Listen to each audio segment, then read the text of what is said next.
सुमी दुल्हन बनकर रोशन के घर आ गई थी। इतनी सुंदर दुल्हन पाकर रोशन जहाँ फूला नहीं समा रहा था, वहीं उसके माँ बाप भाई बहन की भी खुशियों का पारा बार ना था। पहले पहल बेटी की शादी सुमी के पापा ने अपनी हैसियत से ज़्यादा दिल खोलकर खर्च किया था। इतनी खूबसूरत पढ़ी लिखी लड़की भला किसे अच्छी नहीं लगेगी। सारे रिश्तेदारों में बस एक ही जिक्र था कि कितनी भाग्यशाली है रीमा, रोशन की माँ, जो चांद सी दुल्हन लाई हैं। धीरे धीरे सारे रिश्तेदार विदा हो रहे थे। घर में रोशन, उसके माँ बाप, भाई बहन और देवेश, जो उसके पापा के दोस्त का लड़का था और अब अनाथ था क्योंकि उसके पेरेंट्स एक दुर्घटना में मारे जा चुके थे। तब से उन्हीं के साथ उनके घर में रहता था। अशोक, रोशन के पिता, उसके बेटे जैसा ही मानते थे।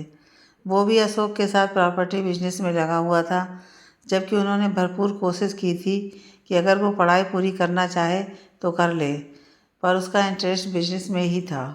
रोशन उसे अपना अच्छा दोस्त और मेंटर मानता था क्योंकि उसने रोशन को बहुत कुछ सिखाया और गाइड किया था। दोनों छोटे भाई बहनों से भी उसकी खूब छन थी।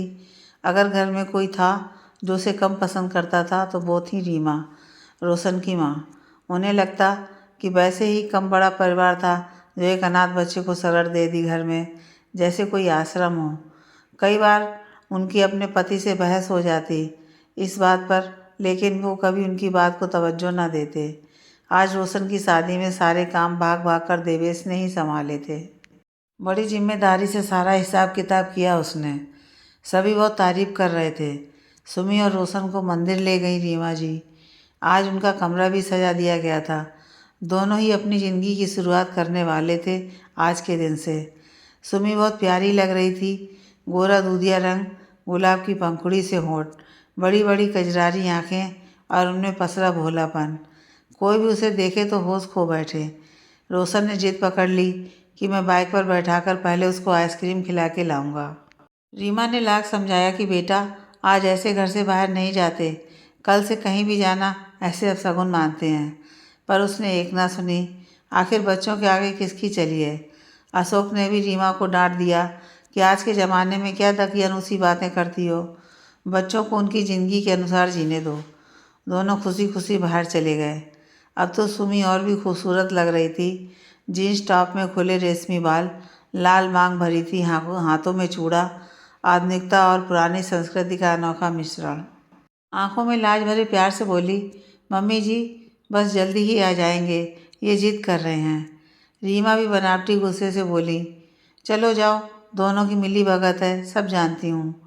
दूर तक नज़र भर कर दोनों को देखती रही सीमा जी, जब तक मोटरसाइकिल आंखों से ओझल ना हो गई। होनी को कौन जान सकता है। आज तक, कल तक जिस घर में खुशियों की शहनाइयाँ बज रही थीं, आज वहाँ मौत का सन्नाटा पसरा हुआ था। सुमी और रोशन हंसते मुस्कुराते गए थे और लौटे तो थोड़े परेशान थे। दोनों ज़्यादा बोले नहीं और चुपचाप कमरे में चले गए। सबको लगा थक गए होंगे, रेस्ट करना चाहते हैं, लेकिन टोका भी नहीं। पर रात 12 बजे के करीब सुमी की घबराई हुई चीखने की आवाज़ सुन सब ऊपर उनके कमरे में दौड़े तो दोनों ही उल्टियाँ कर रहे थे। रोशन की हालत ज़्यादा ख़राब लग रही थी। सुमी ने बताया, जब से आइसक्रीम खाई थी कुछ भारीपन तो लग रहा था, पर आप गुस्सा होंगे इसलिए नहीं बताया। रीमा सिर पकड़कर बैठ गई। अरे नादान लड़की, जल्दी बता देती तो उसी वक्त कुछ इलाज तो शुरू कर देते। अब इतनी रात को डॉक्टर भी कहाँ मिलेगा। खैर, रोशन और सुमी की बिगड़ती हालत को देखकर अशोक जी ने पास के नर्सिंग होम से बात की और झटपट दोनों को वहाँ एडमिट करा दिया। दोनों ही ज़बरदस्त फूड पॉइजनिंग के शिकार हुए थे। देवेश बड़बड़ा रहा था कि वो उस आइसक्रीम पार्लर वाले को छोड़ेगा नहीं, लेकिन इस सबसे रोशन की कीमती ज़िंदगी तो वापस नहीं आ सकती थी। और वही घट गया जिसकी कोई उम्मीद सपने में भी नहीं कर रहा था। सबको आंसुओं में डूबा छोड़ रोशन इस दुनिया से सदा के लिए विदा हो गया। सुमी की भी हालत बहुत नाजुक थी, पर जिंदगी की डोर नहीं टूटी थी अभी। सारे घर में नीरवता, स्तब्धता व्याप्त थी। लोग सहानुभूति जता के जा चुके थे। सुमी बहुत कमजोरी में अपने कमरे में पड़ी बदहवास रोशन के बारे में बार बार पूछती और कोई उसे कुछ बता ही नहीं रहा था। आज महीना भर निकल चुका था उस बात को। सुमी भी समझ चुकी थी कि उसके जीवन में बाहर आने से पहले ही पतझड़ आ चुका है। वो खुद को कोसती और उस क्षण को भी जब वो रोशन के साथ आइसक्रीम खाने बाहर गई थी। भगवान से भी उसे शिकायत रहती कि रोशन के साथ ही उसे क्यों नहीं उठाया उसने। कल तक जो लोग उसे पलकों पर बैठाने को तैयार रहते, आज वो उसे सीधे मुंह बात तक करने को तैयार नहीं। सारे घर के नौकर हटा दिए गए थे और एक पढ़ी लिखी खूबसूरत लड़की घर की नौकरानी बनकर रह गई थी। इतना तक होता तो शायद वो दिल को समझा लेती, पर किसी को उससे सहानुभूति तो दूर की बात, उसे इंसान भी न समझा जाता। बात बात पर आते ही हमारा बेटा खा गई, अभागन, नसीबों जली, न जाने क्या क्या सुनना पड़ता। कितना अजीब रिवाज है हमारे समाज का। जिस लड़की को इतने चाव से दुल्हन बना के लाते हैं, अपना पूरा घर औलाद सौंपने को तैयार हो जाते हैं, उससे ऐसा अमानवीय व्यवहार, ये कहाँ की मानवता है, प्यार है। ऐसे तो कोई जानवर भी संग रहे तो उससे भी प्यार हो जाता है। यहाँ तो जीता जागता इंसान थी वो सुमी। बड़े दुख की बात थी कि उसके अपने माँ बाप ने भी उससे आंखें फेर ली थी। शायद उनकी भी कोई मजबूरी रही होगी। बुढ़ापे में खुद बहू बेटे के सहारे थे, ऐसे में विधवा लड़की का साथ देने की हिम्मत ना जुटा पा रहे हों। लेकिन जो भी था, ये इस जालिम समाज का बड़ा क्रूर मजाक था।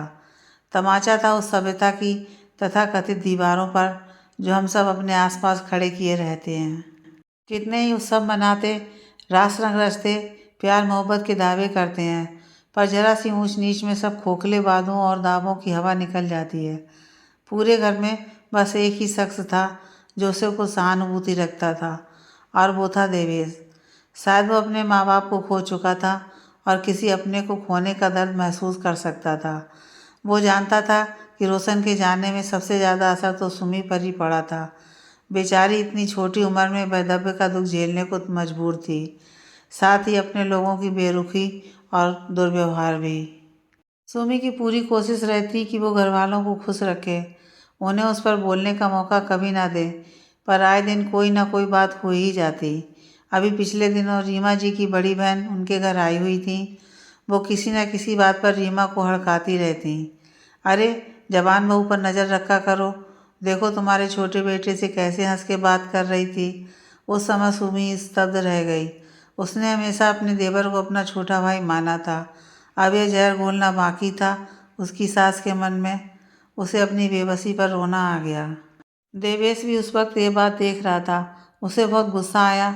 उसने ही सुमी को बताया कि इनकी अपने पति बहू बेटे पर तो कुछ चलती नहीं, आ गई दूसरों के घर में आग लगाने।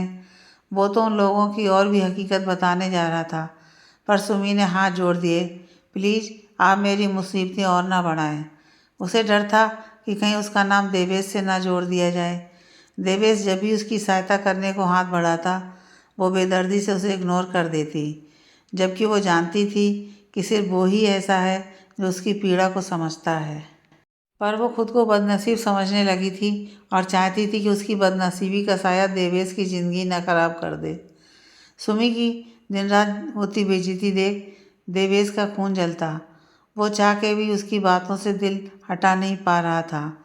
जब तक उसे सुमी की मासूमियत पर तरस और घर वालों की बेरुखी पर गुस्सा आता, पर सुमी की तरफ से कभी तो उसे कोई इशारा मिलता कि वो उसके साथ को तैयार है। उस दिन फिर किसी बात को लेकर सुमी की सास उसे बुरा भला कह रही थी।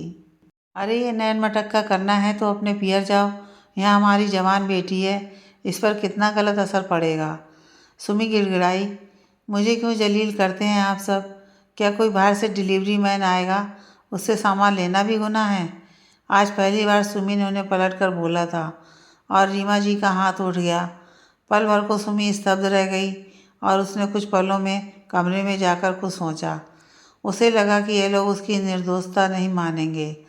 किसी को मेरी ज़रूरत नहीं है तो क्यों ना इस ज़िंदगी को समाप्त कर लिया जाए। पर कैसे? बहुत तरीके सोचे उसने, पर हिम्मत ना जुटा पाई। कुछ ना सोचने की स्थिति में घर से बाहर निकल गई और पास ही एक पहाड़ी थी, उसकी तरफ बढ़ निकली।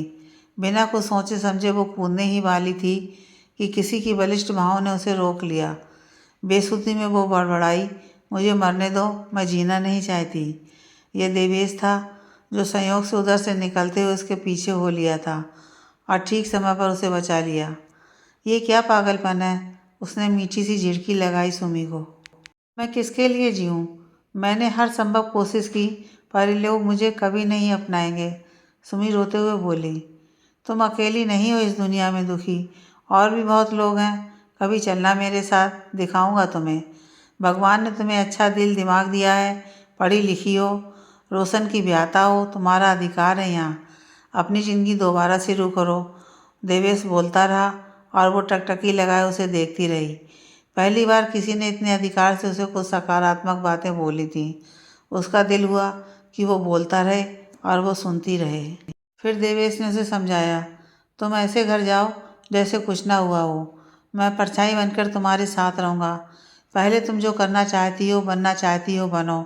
फिर देखना ये लोग भी ठीक हो जाएंगे। सुमी को पहली बार रोशन के जाने के बाद ये एहसास हुआ कि वो इस भरी दुनिया में बिल्कुल अकेली नहीं है। कोई है जो उसका दुख दर्द समझता है। जरा सी सहानुभूति पाकर वो फूट फूट के रो पड़ी। देवेश ने उसे रोने दिया। इतने दिन का गुबार था, निकलना जरूरी था। जब वो जरा हल्की हुई, एक हल्की मुस्कुराहट से देवेश ने पूछा, अब चलें? Be a brave girl, cheer up. Sumi के होठों पर बहुत दिन बाद मुस्कुराहट आई और मन ही मन उसने देवेश को धन्यवाद दिया। उसने उससे वादा किया कि वो वैसा ही करेगी जैसा देवेश ने कहा है, और फिर एक निश्चय से सुमी के कदम घर की तरफ बढ़ गए। सुमी अब बहुत बदल गई थी। उसके मन में दृढ़ निश्चय और लक्ष्य था कि उसे किसी की भी बात दिल पर नहीं लेनी और अपना करियर बनाना है। वो फिजिक्स से एमएससी बीएड थी, अपने कॉलेज की होनहार स्टूडेंट। घर वालों की जल्दीबाजी में बहुत अच्छा रिश्ता है कि आगे उसकी एक ना चली थी। बाकी तो उस समय भी उसे अच्छी नौकरी के ऑफर थे। रीमा परेशान थी कि अब सुमी जो पहले जरा जरा सी बातों पर रो पड़ती थी, बड़ी सी बड़ी बातों को मुस्कुरा के सह जाती है। मानो उनका टॉर्चर कुछ असरदार ना हो रहा हो, तो वो नित नए मौके ढूंढती उसे जलील करने के। कई बार देवेश बेकाबू होकर बीच में बोलना चाहता, पर सुमी ने खास रिक्वेस्ट की थी कि वो घर में कभी उसका फेवर ना ले, वो खुद ही संभाल लेगी सब। बस सुमी को देवेश का पास में होना ही बहुत सपोर्ट करता। जैसे उसके बुझते दिल में नई रोशनी सी जल उठी थी और नई उमंग और विश्वास से तो भर गई थी। एक दिन देवेश ने उसे कुछ फॉर्म लाकर दिए। शहर के प्रतिष्ठित स्कूल में पीजीटी फिजिक्स की वैकेंसी थी। सुमी बोली, मैं सब भूल गई हूँ, मेरा कॉन्फिडेंस भी कहाँ रह गया है। अब देवेश ने उसके होंठ पर उंगली रख दी और आंखों से ही उसे कॉन्फिडेंस की घुट्टी पिला दी हो मानो। सुमी ने उससे वादा किया कि मैं अपनी पूरी जान लगाकर इंटरव्यू की तैयारी करूँगी। गुड गर्ल, देवेश मुस्कराया और वहाँ से चला गया जल्दी से। उन्हें डर रहता था कि कहीं घर में किसी को बातें बनाने का मौका ना मिल जाए। सुमी को भी आश्चर्य होता कि देवेश से वो कैसे सम्मोहित सी होती चली जा रही थी। उसकी हर बात उसके मन मस्तिष्क में छाई रहती। ये कैसा जादू था उसका जो उसे हर पल इतनी असीम शक्ति दे रहा था। घर में बड़ी मुश्किल से उसने सबको राजी किया था अपनी सर्विस के लिए। पहले तो उन्हें यकीन ही नहीं हो रहा था कि वो इस काबिल भी है कि इतनी बड़ी जॉब ले पाएगी। फिर जब वो सारे घर के काम के साथ ये डबल ड्यूटी करने पर आमादा है, तो उसे क्यों रोका जाए, सोचकर उसे अनुमति मिल गई। आज वो जल्दी ही सब काम निपटा के इंटरव्यू के लिए घर से निकली थी। दौड़कर उसे बस पकड़नी थी, पर थोड़ी ही दूर निकलकर गली के पार ही की थी कि उसकी चप्पल टूट गई। उफ, वो घबरा गई। अब क्या होगा? अब इंटरव्यू में समय से कैसे पहुंचूंगी? वो बड़बड़ाई। तभी देवेश ने अपनी गाड़ी उसके पास रोकी और गेट खोलकर उसे बैठने का इशारा किया। वो आबाक उसे देखती रह गई थी। आप? हकलासी गई वो। आपको मेरी तकलीफ़ का कैसे पता चल जाता है? कहा था ना, तुम्हारा साया बनकर साथ दूंगा। वो मुस्कराया। अब जल्दी बैठो, लेट हो जाओगी। अभी तुम्हारी चप्पल भी ठीक करानी है। पल भर को वो हिचकी, कोई क्या कहेगा।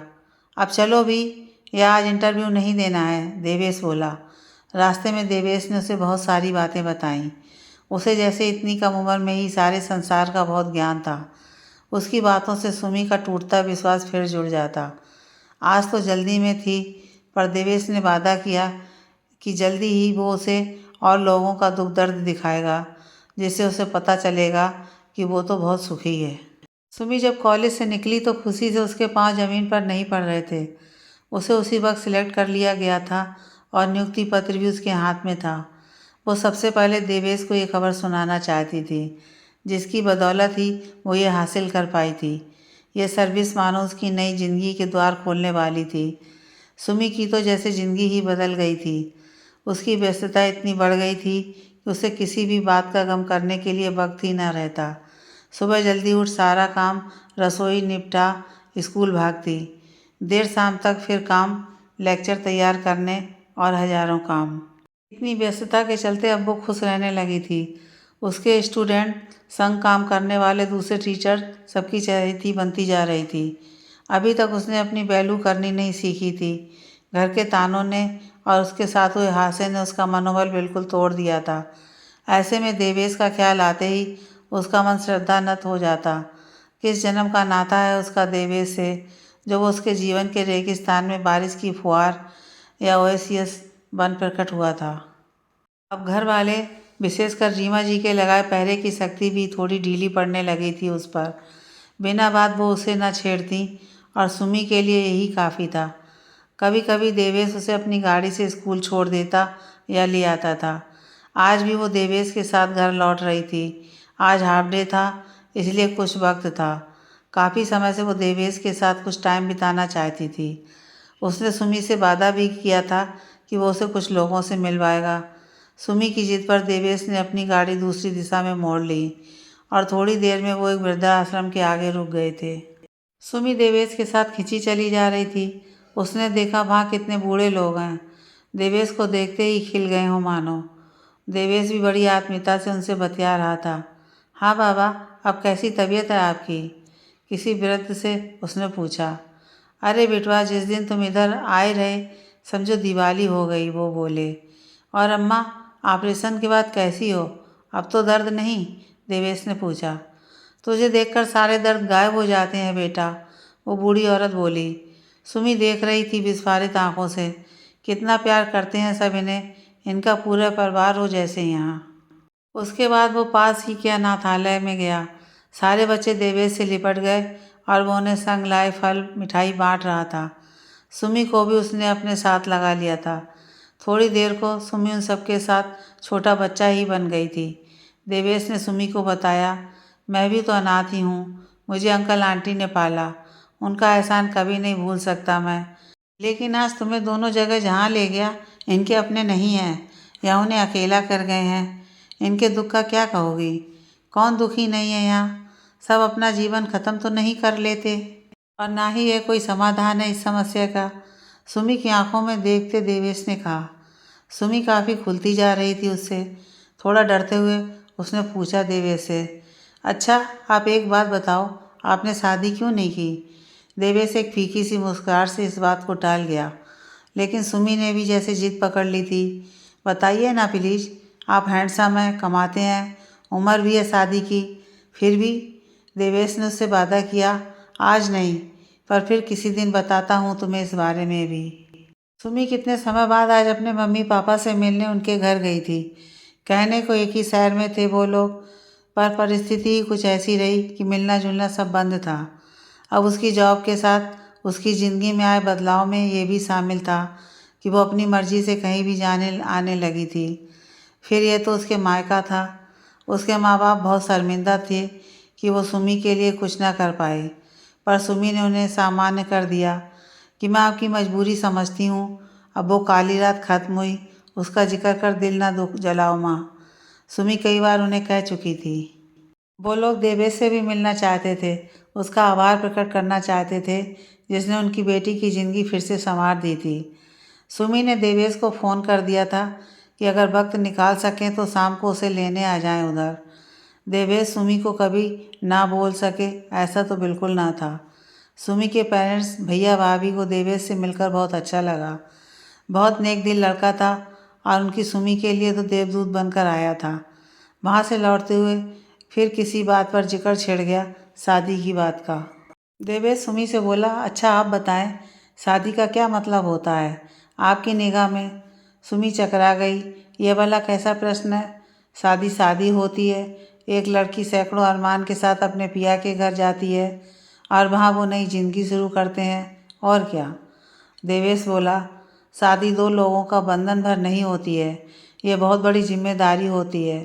जो लोग शादी को मौज मस्ती की शुरुआत समझते हैं वो गलती करते हैं।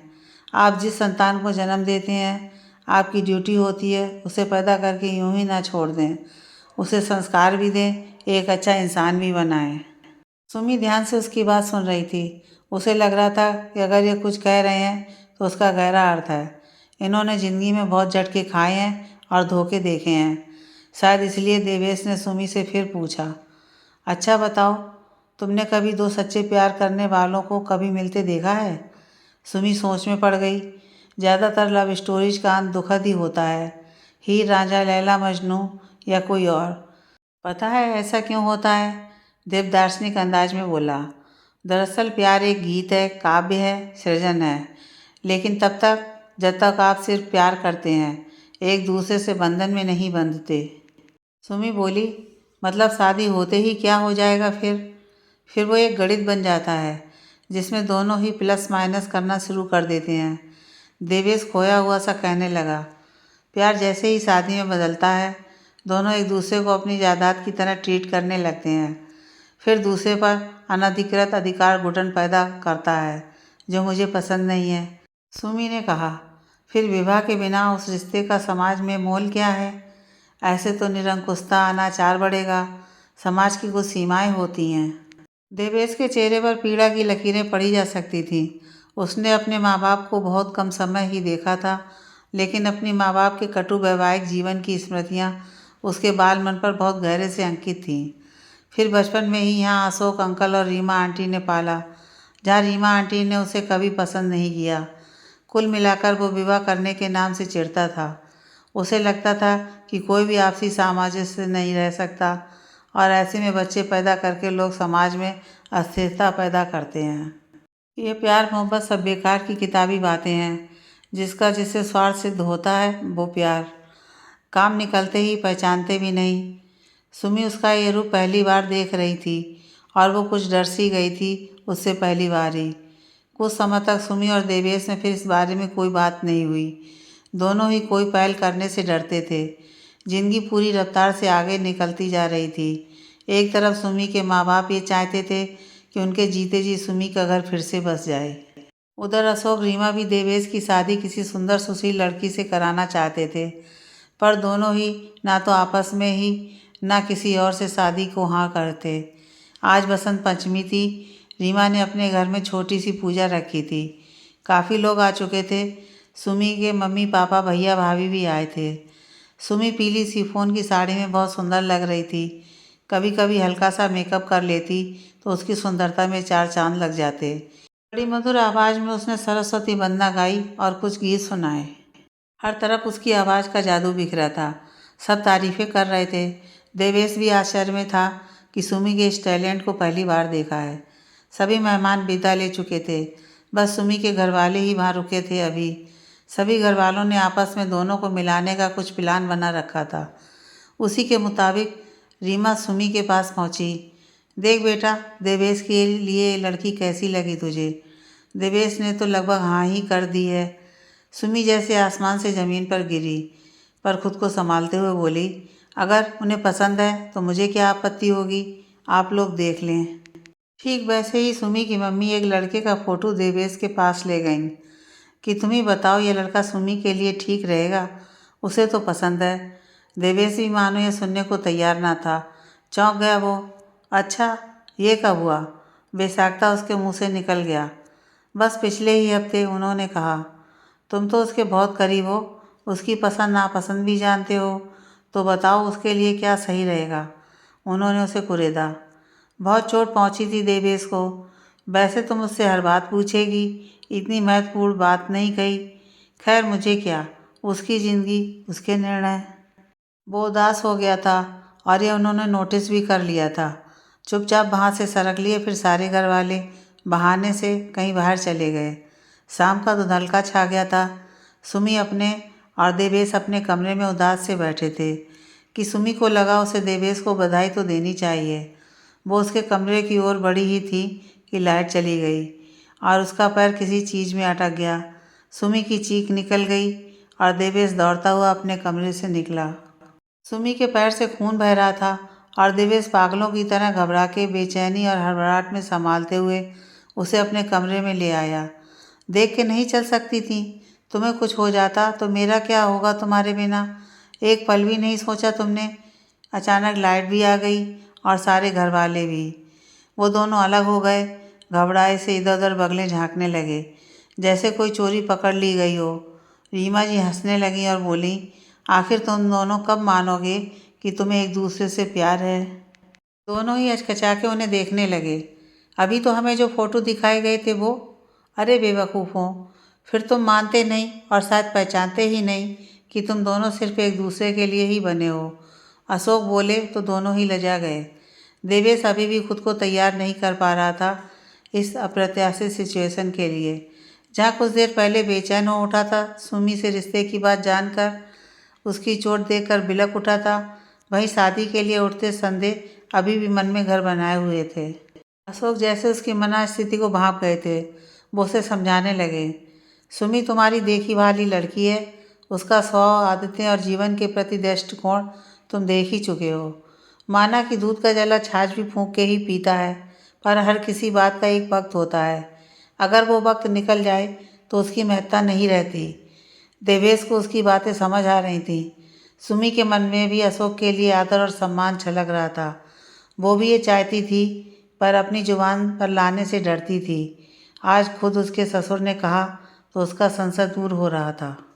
अचानक देवेश की निगाहें सुमी की ओर उठी और उसने लाज से अपनी पलकें झुका लीं। उसकी माँ ने देवेश से कहा, अब बस भी करें देवेश बाबू, जल्द ही इस घर में शहनाई की आवाज़ गूंजनी चाहिए। और फिर बसंत पंचमी के उस रूमानी माहौल में दो दिलों की सिर्फ एक आवाज़ गूंज रही थी, पिया बसंती रे।